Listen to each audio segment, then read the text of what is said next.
today, as of recording, is the embargo for the Pixel 10 Pro Fold, which you definitely forgot did not already come out.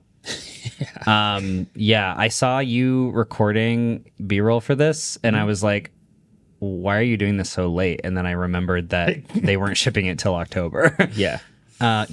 So that we'll do thoughts on that, and then I also have the Pixel Buds 2a, which I've been using for a couple of days and have some thoughts on. So awesome. Well, I guess let's start with the phone. So folding phone, several generations into now having a folding Pixel.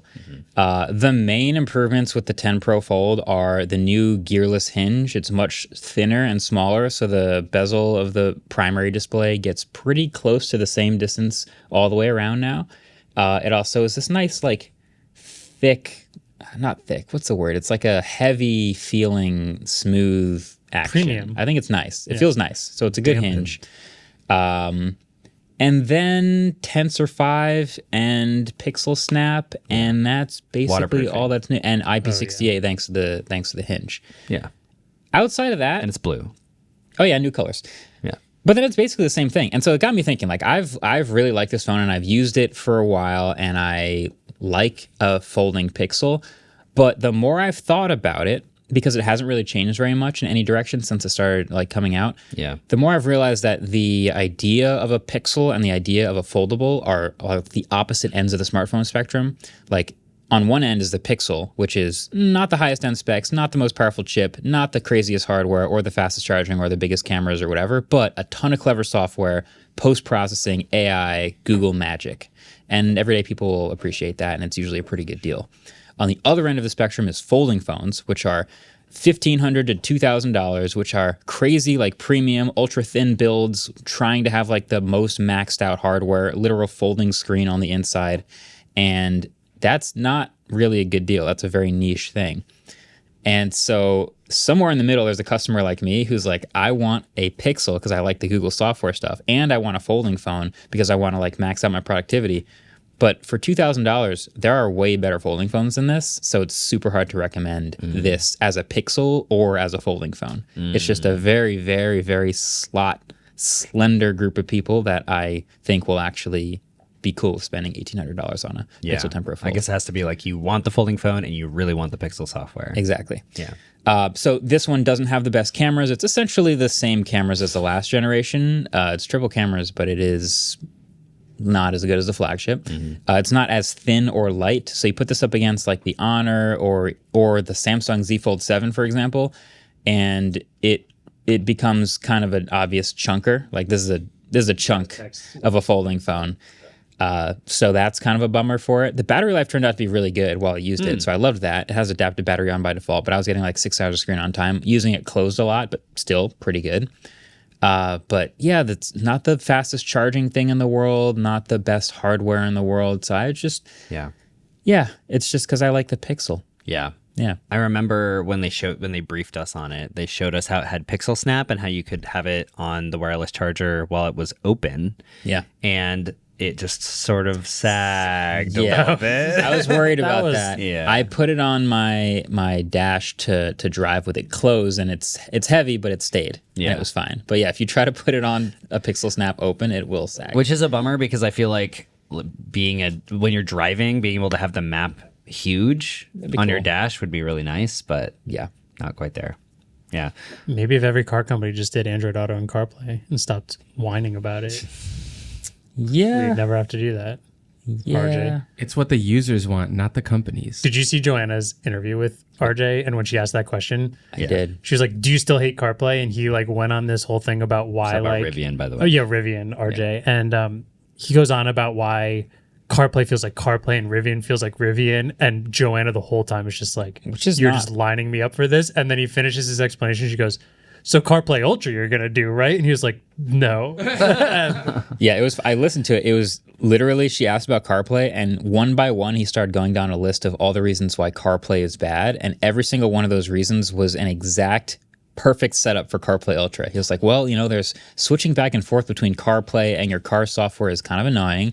And then CarPlay, even when you're navigating somewhere, like doesn't know your status of your car and like how much battery you have left. And he just goes down the bullet point list one by one. And I'm like, she's definitely going to ask about CarPlay Ultra. Wait, what is CarPlay Ultra again? CarPlay As Ultra. compared to CarPlay? CarPlay Ultra integrates with the software and all the things that the car knows about itself. So it knows how your state of charge is if it's electric, or your gas tank amount left if it's a gas car. It knows all the other little details. It can your control radio different stations. things in your car too. Yeah. So you never have to leave CarPlay. You stay in CarPlay the whole time. And that is also not coming to Rivian's, obviously. Yeah. Well, at least they have good software. I'm trying to think if there's any other thing in the tech world where every customer seems to want it, but no company actually wants to do it. You know what I mean? Like CarPlay, everyone, if you ask Rivian customers, hey, would you like CarPlay to be added? No one would go, no, of course not. They would all say yes, but the company absolutely will not do it. Yeah. I can't think of anything. Who was it that put out that stat that was like That was Apple. 88% of customers will not buy a car unless it has CarPlay? And it was like, I do not think that is true. Cannot be. The amount of Teslas sold proves that is not true. Yeah, and Rivian's. Yeah. Rivian is the most common premium SUV, gas or electric, in California. Really? That was also in the same interview. Yeah, it's literally the biggest market share premium SUV in the entire state of California. My God. Wait, more than F-150? SUV. Oh, okay. R1S. California. Yeah. That's Texas you're thinking about. Yeah. So yeah, they're selling them without CarPlay, and that'll keep happening. Well, the Pixel Buds 2A. Yeah. No segue, just No. Well, because we were already That in was this already- conversation. That was the That was a sidetrack. Yeah. Pixel Buds 2A launched also today. They're $129, which is a little bit more than I thought they would be, considering they're like the cheap, affordable model. But they did add ANC this year, which is really nice. I've been using them for a couple of days. They're sweat and water resistant. They've got Gemini. They've got the ANC is pretty good, and the bass response is pretty good. I was using these for a couple of days, and like, yes, they're clearly not quite as premium materials as the Pro. They have more plastic sort of in the body of the device, and I don't think they have wireless charging on the case. So there's that. But honestly, they sound pretty fantastic, and they integrate really well with Pixel devices. And is that the only downsides to the A series? Like no wireless charging, slightly less premium materials. Is battery life still good? Like battery life is still pretty good. Yeah. The major downside to me would be lack of wireless charging. That's fine. So that kind of seems about it, which is kind of crazy. I just got the Buds Pro 2. Yeah. And I'm very upset. I should have just waited for these because these seem like a way better deal. I mean, the materials on the Buds Pro 2 are better as well. Meh. That's fine. Yeah. As long as they fit in your ears. They're like $229, I think. Oh, Yeah, Pro. crazy. Oh, you also cannot swipe to control volume on these, which kind of sucks. So you got to use your phone. How's the live translation? perfect. Also, the battery life is up to 20 hours, whereas the Buds Pro is up to 30. And But the that's Buds with Pro the case. probably sound better. Probably. Yeah, probably. Maybe. Maybe. Sound I don't know. okay, I They're guess. earbuds. Yeah, weirdly, these say they have Talk to Gemini Live, whereas the Buds Pro have Talk to Gemini Live in noisy spaces coming soon.